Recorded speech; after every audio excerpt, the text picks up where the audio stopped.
یہ پہلی دعا ہے جو کسی انسان نے مانگی۔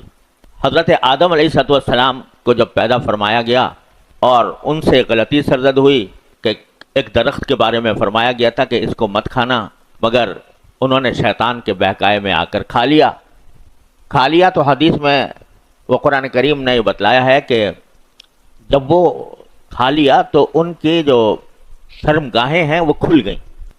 کیسے کھل گئیں اللہ تعالیٰ ہی بہتر جانتے ہیں، لیکن مفسرین نے فرمایا کہ در حقیقت ان کے اوپر جنت کا ایک نوری لباس تھا، جنت کا ایک نوری لباس تھا، وہ عام لباس سے مختلف تھا۔ جب غلطی ہوئی تو وہ نور جو جنت کا نور تھا وہ زائل ہو گیا، تو شرمگاہیں بھی ظاہر ہو گئیں۔ اب انسان کی فطرت میں اللہ تبارک و تعالیٰ نے یہ بات رکھی تھی کہ اس کا عریاں ہونا، یہ فطرت میں اللہ نے داخل فرمایا تھا کہ عریاں ہونا بڑی عیب کی بات ہے، پریشانی کی بات ہے، برائی کی بات ہے۔ تو اس لیے وہ پریشان ہوئے کہ یہ کیا ہو گیا، اور اس وقت تک آدم علیہ السلام کو، حضرت حوا کو یہ بھی پتہ نہیں تھا کہ غلطی سے کہ تدارک کا کیا طریقہ ہے۔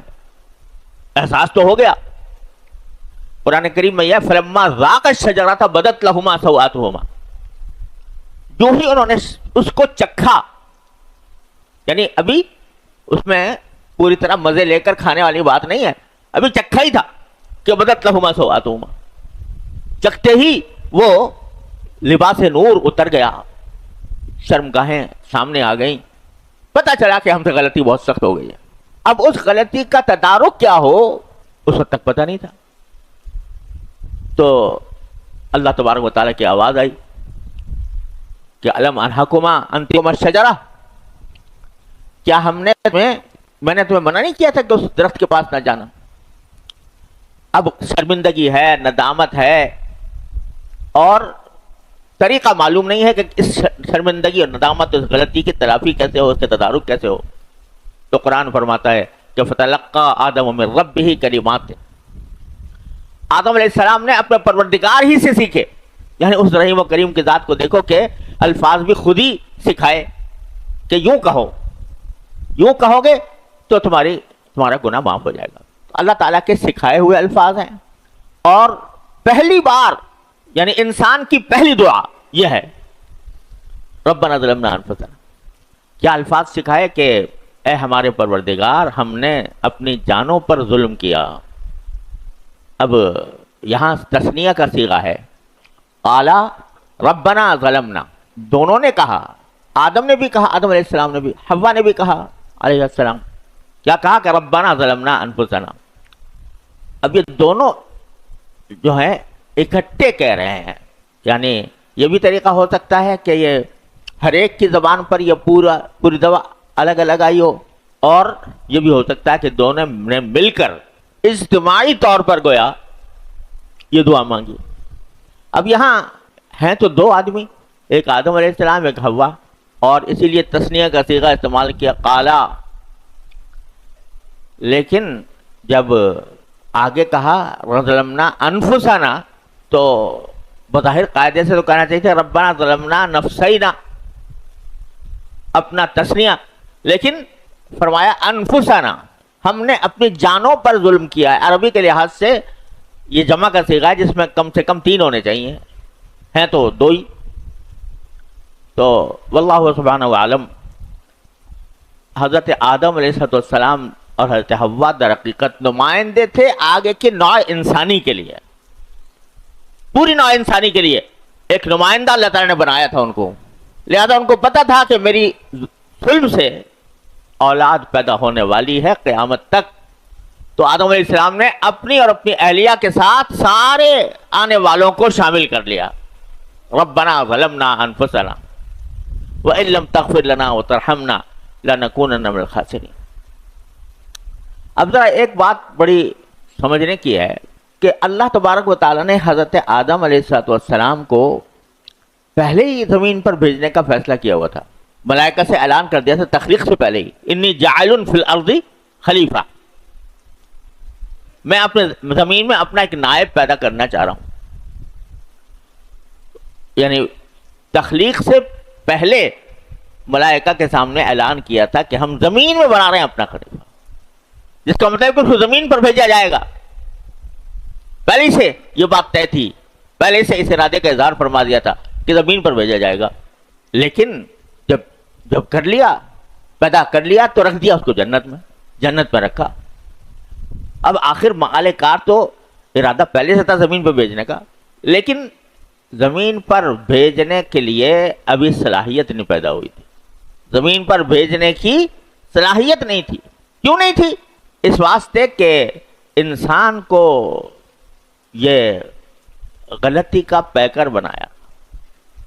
تو غلطی پہلے ثابت ہوتی، وہ اس پر دعا کرتے، اس پر استغفار کرتے، اللہ تعالیٰ کی طرف رجوع کرتے، اپنی جانوں پر ظلم کا اعتراف کرتے، پھر اس قابل ہوتے کہ زمین پر بھیجا جائے. تو غلطی ہوئی، استغفار کیا، اللہ تعالیٰ سے رجوع کیا، اور پھر اب تم اس قابل ہو کہ جاؤ اور جا کر تم ایک ہتھیار ساتھ لے کے جاؤ. ایک طرف ہم نے ابلیس کو پیدا کر دیا ہے، اس نے بھی دعا مانگی تھی، اس نے بھی کہا تھا جب اس سے غلطی ہوئی، ایک غلطی اس سے ہوئی، ابلیس سے غلطی ہوئی کہ سجدہ کرنے کو کہا گیا، سجدہ نہیں کیا، تو سجدہ نہ کرنے کی غلطی ہو گئی، اور اس انانیت کے ساتھ وہ اس غلطی کے اوپر جو جواب دیا اس نے وہ انانیت والا جواب تھا، کوئی بندے والا جواب نہیں تھا. تو اس واسطے اس کو کہہ دیا کہ تو مردود ہے، مطرود ہے، یہاں سے نکالا گیا. شاید مولانا رومی رحمۃ اللہ علیہ نے حکایت لکھی ہے، اللہ عالم، لیکن ہے بڑی سبق آموز. لکھی ہے کہ حضرت موسیٰ علیہ السلام جب کوہ طور پر جا رہے تھے تو شیطان آ گیا، ابلیس آ کے کہنے لگا جی آپ اللہ کے دربار میں جا رہے ہیں، وہاں پر آپ کے اللہ تعالیٰ سے بات چیت ہوگی، اللہ تبارک و تعالیٰ، تو ایسا کریں کہ میری بھی کچھ سفارش کر دی. اس نے کہا بھائی تو پہلے ہی کہہ چکا، تو کہنے لگا نہیں، میں تو اب میری توبہ قبول کروا لے، اور بہت عرصہ ہو گیا مجھے مردود مطرود ہوتے ہوئے، تو اب میری خواہش ہے کہ اللہ میاں مجھے معاف کر دیں. اچھا بھائی توبہ کر لیا تو بڑی اچھی بات ہے. تو حضرت موسیٰ علیہ السلام تشریف لے گئے کوہ طور پر، تو وہاں جا کے اللہ تعالیٰ سے کہا کہ اللہ وہ آپ ہی کی مخلوق ہے اور وہ یوں کہہ رہا ہے توبہ کرنے کو تیار ہے، تو آپ اس کو معاف کر دیں. اللہ نے کہا کہ اچھا ٹھیک ہے، مجھے کوئی مسئلہ نہیں ہے توبہ قبول کرنے میں، لیکن میں نے اس کو پہلے آدم کو سجدہ کرنے کے لیے کہا تھا، اب اس کو تو کر نہیں سکتا، اس کی قبر کو جا کے سجدہ کر لے. تو قبر کو جا کے سجدہ کر لے تو میں چھوڑ دوں گا. موسیٰ علیہ السلام نے کہا، تو پھر واپس آ کر اس سے کہا کہ بھائی اللہ میاں فرما رہے ہیں کہ تو آدم کو تو سجدہ کیا نہیں تھا، آدم کی قبر کو جا کے سجدہ کر لے تو معاف کر دوں گا. کہا واہ، زندہ کو تو میں نے سجدہ کیا نہیں، مردے کو جا کے سجدہ کروں گا. تو مطلب یہ کہ سرکشی اور انانیت اس نے اس کو تو اس مرتبے پر پہنچایا. تو اللہ میں نے دو نظارے دکھائے زمین پر بھیجنے سے پہلے کہ ایک دیکھو یہ ابلیس ہے، جب اس سے غلطی ہوتی ہے تو یہ تکبر کا مظاہرہ کرتا ہے، یہ بجائے اس کی گردن جھکنے کے سینہ اور تن جاتا ہے، اور یہ تعویل کرتا ہے اور عقل لڑاتا ہے کہ خلقتنی من نار و خلقتہ من طین.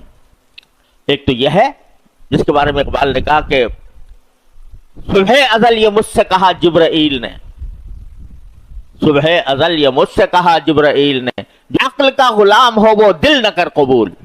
یہ عقل چلا رہا ہے وہاں پہ اللہ میاں کے سامنے، اپنی عقلی گھوڑے دوڑا رہا ہے، تکبر کا مظاہرہ کر رہا ہے، انانیت کا مظاہرہ کر رہا ہے. ایک تو وہ غلطی کرنے والا ہے، اور ایک غلطی کرنے والے آدم اور حوا ہیں کہ جو بھی غلطی کا احساس ہوا فوراً اللہ تبارک و تعالیٰ کی سکھائی ہوئی دعا مانگی، ربنا ظلمنا انفسنا وان لم تغفر لنا وترحمنا لنکونن من الخاسرین. وہ دعا مانگی تو دو غلطیوں کا نظارہ کرا دیا اللہ میاں نے. ایک غلطی کا رد عمل کرنے والا وہ ہے جو سینہ تان کر کہہ رہا ہے کہ نہیں کوئی غلطی نہیں ہے، یہ غلطی ماننے کو انکار کر دیا، یہ غلطی نہیں ہے، میں تمہیں عقلی دلیل سے سمجھاؤں گا کہ یہ غلطی نہیں ہے. اور عقلی دلیل بظاہر تو ٹھیک ٹھاک تھی کہ خلقتنی من نار و خلقتہ من طین، اس کو آگ سے پیدا کیا، مجھے مٹی سے پیدا کیا، آگ زیادہ افضل ہے مٹی سے، لہذا میں زیادہ افضل ہوں، میں کیوں سجدہ کروں اس کو؟ سمجھ گیا بھائی؟ یہ لبرلزم ہے، یہ لبرلزم کہ ہر بات جو ہے وہ میری عقل کے مطابق ہونی چاہیے. تو وہ عقل دوڑا رہا ہے اور انانیت کا مظاہرہ کر رہا ہے، چوری پر سینہ زوری کر رہا ہے اور عقلی دلائل پیش کرتا ہے،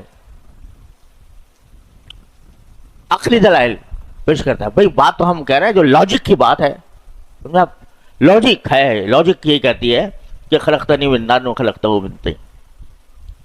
تو ایک وہ غلطی دکھا دی، ایک غلطی آدم و حوا کی دکھا دی علیہ السلام کہ دیکھو ان سے غلطی ہوئی تو انہوں نے سیدھا صاف ستھری بات تو قلنا اہبطوا منہا جميعا. اب ہم نے کہا کہ نیچے اتر جاؤ جنت سے سب کے سب، اور اب کیا ہوگا؟ بعضکم لبعض عدو. ہاں جب زمین پہ جاؤ گے تو ایک دوسرے کے دشمن ہوگے، شیطان تمہارا دشمن، تم شیطان کے دشمن. لہذا اب ہم نے تم کو لیس کر دیا ہے ایسے ہتھیار سے کہ جب کبھی شیطان جا کے وسوسہ ڈالے، شیطان تمہیں گمراہ کرے اور تمہارے قدم ڈگمگائے، تو تمہارے پاس ایک ہتھیار ہم دے رہے ہیں کہ ربنا ظلمنا انفسنا وان لم تغفر لنا وترحمنا لنکونن من الخاسرین. تو ہم صرف زہر ہی پیدا نہیں کرتے، تریاق بھی دیتے ہیں. ایک طرف ہم نے زہر بھی پیدا کر دیا اور دوسری طرف تمہیں استغفار کا تریاق بھی دے دیا. اتنا آسان کہ اس کے لیے کوئی لمبی چوڑی محنت کی ضرورت نہیں. ارے مان لو غلطی ہوئی، مان لی اللہ غلطی ہو گئی، معاف کر دیں، یہ بہتر ہے بنسبت اس کے کہ تم گناہ کیے جاؤ اور سینہ زوری دکھاتے جاؤ عقلی دلائل کے ذریعے، اس کے لاجک کے ذریعے، اور تم یہ کہنا چاہو کہ بھئی یہ تو میرا جو کمال کیا تھا اس میں کوئی غلطی نہیں تھی، یہ بالکل ٹھیک تھا. اللہ بچائے. یہ جو ہوتا ہے کہ گناہ کرے اور کر کے اس پر ڈٹے اور ڈٹ کر یہ کہے کہ میں یہ گناہ نہیں ہے، یہ تو مولویوں نے بنا لی ہیں باتیں. مولویوں نے دین کو مشکل بنا دیا ہے، ورنہ دین تو آسان تھا. یہ کوئی غلط بات نہیں ہے، ہم دلائل سے ثابت کر سکتے ہیں کہ یہ درست ہے. کر دو بھائی، دلیل تمہارے پاس ہے تو پیش کر دو. لیکن انجام وہ ہے جو ابلیس کا ہوا تھا. اور اگر یہ کہو کہ ربنا ظلمنا انفسنا، گناہ فرض کرو، دیکھو بعض گناہ ایسے ہوتے ہیں کہ آدمی مجبور ہوتا ہے. کہ مجبور کیا ہوتا ہے؟ مطلب حالات کے لحاظ سے ایسے حالات میں پھنسا ہوا ہے کہ چھوڑنا مشکل ہو رہا ہے. اب اس کے دو طریقے ہیں ایسی صورت کے. ایک طریقہ تو یہ ہے کہ تم اس کو برائی تسلیم کرنے ہی سے انکار کر دو. کہہ دو جی آپ کیا کریں بھائی، یہ جملہ اکثر و بیشتر ہماری زبانوں پر آتا ہے، کیا کریں ہم ایسے ماحول میں جی رہے ہیں، جینا مشکل ہو جائے، تو اس لیے جو کر رہے ہیں وہ ٹھیک کر رہے ہیں. حالات ہی ایسے ہیں، ماحول ہی ایسا ہے، زمانے کے تقاضے ہی ایسے ہیں، لہذا جو کر رہے ہیں وہ ٹھیک کر رہے ہیں. ایک طریقہ یہ ہے. ایک طریقہ یہ ہے کہ بھئی کیا کریں، ہے تو گناہ کی بات، ناجائز بات، غلطی ہے، کرنا نہیں چاہیے، لیکن پھنسے ہوئے ہیں، دعا کرو اللہ میاں ہمیں اسے نکال دے. دیکھا دونوں رویوں میں کیا فرق ہوا؟ پہلا رویہ ابلیس والا اور دوسرا رویہ آدم و حوا والا، ربنا ظلمنا انفسنا والا. تو کچھ بعید نہیں ہے کہ جو شخص وہ کسی گناہ میں اس طرح مبتلا ہے کہ اس سے چھوڑا نہیں جا رہا کسی وجہ سے، تو بجائے اس کے کہ وہ پہلا والا رویہ اختیار کرے، اس کے بجائے یہ کہے کہ اللہ میں جانتا ہوں مجھ سے گناہ ہو رہا ہے، غلطی ہو رہی ہے، لیکن پھنسا ہوا ہوں، نفس اور شیطان کے مقائد نے مجھے جال میں پھنسایا ہوا ہے، لہذا اے اللہ مجھے معاف کر دے اور نکال دے اس سے. تو یہ 1000 درجہ بہتر ہے. یہ بھی گناہ کر رہا ہے، وہ بھی گناہ کر رہا ہے، لیکن یہ شخص 1000 درجہ بہتر ہے اس سے جو اپنے گناہ کو صحیح ثابت کرنے کی کوشش کرے. تو بھائیو، یہ اللہ تبارک و تعالیٰ نے جب انسان کو زمین پر بھیجا تو اس وقت بھیجا جب اس میں غلطی کرنے کی صلاحیت بھی پیدا ہو گئی اور اس غلطی پر استغفار کرنے کی صلاحیت بھی پیدا ہو گئی. اس سے پہلے ابھی اس قابل نہیں تھا کہ دنیا میں جاتا. اب جب کہ یہ صلاحیت پیدا ہو گئی میں نے کسی زمانے میں ایک شعر کہا تھا کہ معصوم تھا نہ وقف سجود و دعا تھا میں، معصوم تھا نہ وقف سجود و دعا تھا میں، خوبی میری یہی تھی کہ اہل خطا تھا میں، خوبی میری یہی تھی کہ اہل خطا تھا میں، فرشتہ اس کو تو خطا کرنی آتی ہی نہیں، تو اس لیے اس کو زمین پر بھیجنے کی، اس کو اللہ تعالیٰ نے زمین پر نہیں بھیجا۔ لیکن جب آدم ہے اس کے اندر خطا کی صلاحیت پیدا ہو گئی، خطا کی اہلیت پیدا ہو گئی، اور خطا کے لیے، اس خطا کے تلافی کے لیے ہتھیار بھی اس کو مل گیا، تو اب بھیجا گیا اس کو، تو اہل خطا بن گیا، تو اب وہ دنیا میں پہنچا۔